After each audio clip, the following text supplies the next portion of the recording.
তো গাইস তোমাদের সবাইকে স্বাগত জানাই আমার নতুন ইউটিউব চ্যানেল ফিজিক্স ভাই সূর্য চ্যানেলে।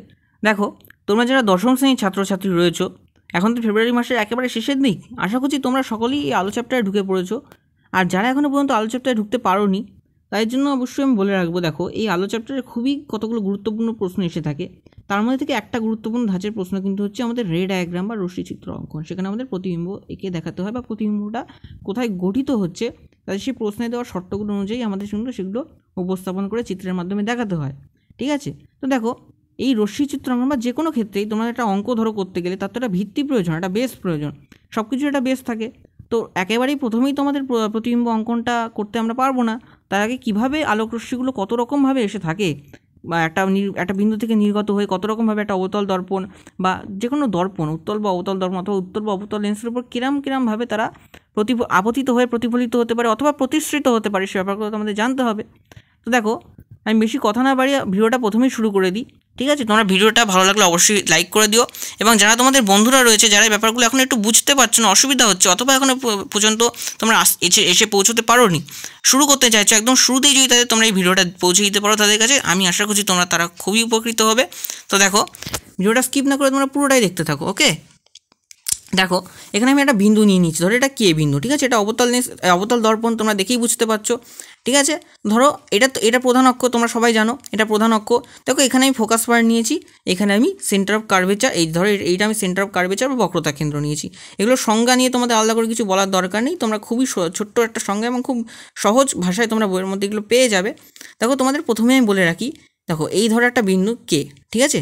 এই কে বিন্দু থেকে আলো তিন রকমভাবে, করকম বললাম, তিন রকমভাবে আলো কিন্তু এই দর্পণের উপর প্রতিফলিত হবে বা আপতিত হবে, এবং আপতিত হওয়ার পর তিন রকমভাবে আলো কিন্তু প্রতিফলিত হবে। কী কী? দেখো শর্তগুলো তোমাদের প্রথমে বুঝতে হবে।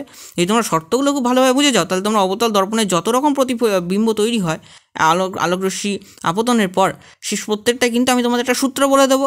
সূত্রগুলো অবশ্যই তোমার কাছে পরের ভিডিওতে আমি আনবো। তার আগে তোমরা ভালো করে এই ভিডিওটা দেখে নাও। ওই সূত্রটা তোমরা জানার পর দেখবে তোমার রশ্মিচিত্র না, এই তিনটে শর্ত তোমরা জানার পর তোমরা নিজেরাই বানাতে পারছো। তোমাদের কোনো বইয়ের ভরসা তোমাদের নিতেই হবে না, কারণ আমি তোমাদের ছোট্ট করে একটা সূত্র বলে দেবো, যে সূত্রটা বা যে ফর্মুলাটা তোমরা মাথায় রাখলে তোমরা কিন্তু নিজে থেকেই সেগুলো করতে পারবে। পরীক্ষার হলে যদি তোমরা ভুলেও যাও রশ্মিচিত্রটা, কোনো সমস্যা হবে না, তোমরা নিজে থেকে কিন্তু ব্যাপারটাকে আনতে পারবে।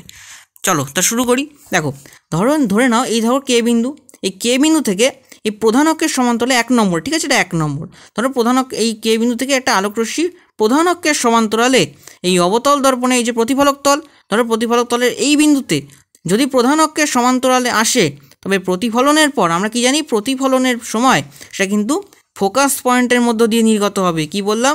সেটা আমাদের ফোকাস পয়েন্টের মধ্য দিয়ে নির্গত হবে। আমি আবার রিপিট করি, একটা আলোকরশ্মি সে যে কোনো পয়েন্ট থেকে, ধরো এখান থেকে হলো, ধরো দর্পণটাকে আমি একটু বাড়িয়ে দিলাম, এখান থেকে হলো, সে যে কোনো আলোকরশ্মি, যে কোনো প্রকার আলোকরশ্মি যে কোনো বিন্দু থেকে নির্গত হওয়ার পর সেটা যখন প্রধান অক্ষের সমান্তরালে আপতিত হবে, কি বললাম, যখন সেটা প্রধান অক্ষের সমান্তরালে যখন আপতিত হবে, তখন কিন্তু সেটা ফোকাস পয়েন্টের মধ্য দিয়ে বেরিয়ে যাবে। ওকে, চলো 1 নম্বর হয়ে গেল। 2 নম্বর কি? 2 নম্বর ঠিক এর উল্টো, একদম ইজি, ঠিক এর উল্টো।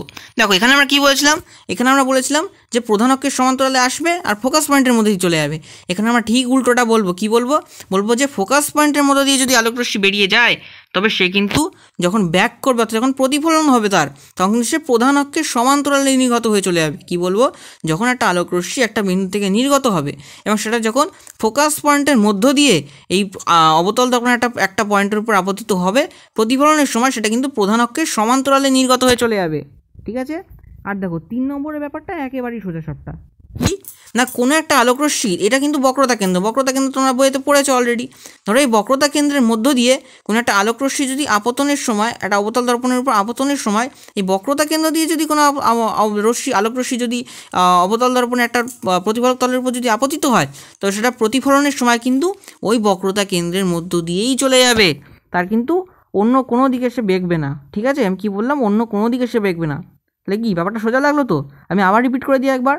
যখন কোনো আলোকরশ্মি একটা বিন্দু থেকে নির্গত হওয়ার পর যখন সেটা প্রধান অক্ষের সমান্তরালে যখন অবতল দর্পণের উপর আপতিত হবে, তখন সেটা কিন্তু যখন প্রতিফলিত হবে, অর্থাৎ যখন ওই পয়েন্টে যখন বেরিয়ে আসবে, মানে প্রতিফলিত হয়ে যখন বেরিয়ে আসবে, তখন কিন্তু সেটা যখন পাস আউট করবে, কোথা দিয়ে পাস আউট করবে বললাম? Point of focus point. কি বললাম? একেবারেই ফোকাস পয়েন্ট বা ফোকাস বিন্দু থেকে সেটা কিন্তু নির্গত হবে। 2 নম্বর কি বলেছি? ঠিক তার উল্টোটা। যখন একটা আলোক রশ্মি যখন ফোকাস বিন্দুর মধ্যে দিয়ে অবতল দর্পণের উপর যখন আপতিত হবে, তখন সেটা যখন প্রতিফলিত হবে তখন সেটা প্রধান অক্ষের মধ্য দিয়ে বেরোবে। ঠিক আছে। আর 3 নম্বরটা আমি কি বললাম, যখন সেন্টার অফ কার্ভেচার বা বক্রতা কেন্দ্রের মধ্য দিয়ে যখন আলোক রশ্মি পাস আউট করে যখন অবতল দর্পণের উপর যখন আসবে, তখন কিন্তু সেটা প্রতিফলনের সময় আমাদের ঠিক ওই বক্রতা কেন্দ্র দিয়েই কিন্তু বেরিয়ে চলে যাবে। ঠিক আছে। এটা কিন্তু একেবারে তোমাদের বেস বললাম, কি বললাম, একেবারে বেস, মানে অতএব তোমাদের এখান থেকে খুব বেশি হলে 1 নম্বরে এমসিকিউ কিংবা শর্ট কোশ্চেনগুলো এসে থাকতে পারে। এটার উপর কিন্তু তোমাদের না এই ডায়াগ্রামটা আঁকতে দেবে আর না এখান থেকে কোনো বড় কোশ্চেন হয়ে থাকবে। বাট বড় কোশ্চেনের জন্য তোমাদের যে বেসটুকু প্রয়োজন সেটা কিন্তু এইটা। সুতরাং তোমরা যদি এইটাকে একবার ক্লিয়ার রাখতে পারো, দেখবা পরের যে এই ডায়াগ্রামগুলো তোমরা করবে একেবারে ইজি হয়ে যাবে।